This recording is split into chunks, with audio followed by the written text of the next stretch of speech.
počúvajte.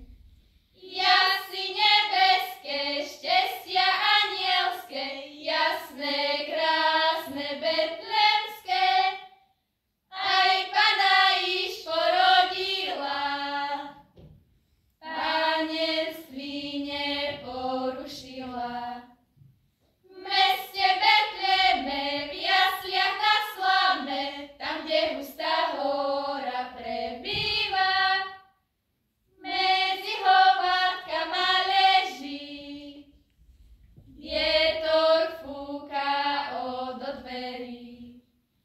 Nemá halienky, ani kožušenky, ani hander plienenky, dievčatá dary mu nesú, úbohé sa zimou trasú. Hanka perinku, Dorotka plienku, a Zuzalienka dobrú polievku, Tereska košíček a v ňom 5 vajíček, a Magdalenka medu hrnčíček.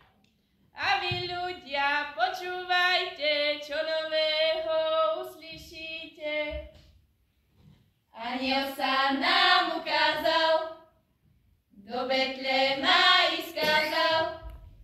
Keď sme do Betléma prišli, do studenej šopivni šli. Našli sme tam dieťatko, nebeské pácholiatko. Urobme to všetci spolu, vezmime to dieťa domu. Nedajme mu hladom mriť, bude sa nám dobre myť. Keď sa bude dobre ískať, budeme mu hrať a pískať.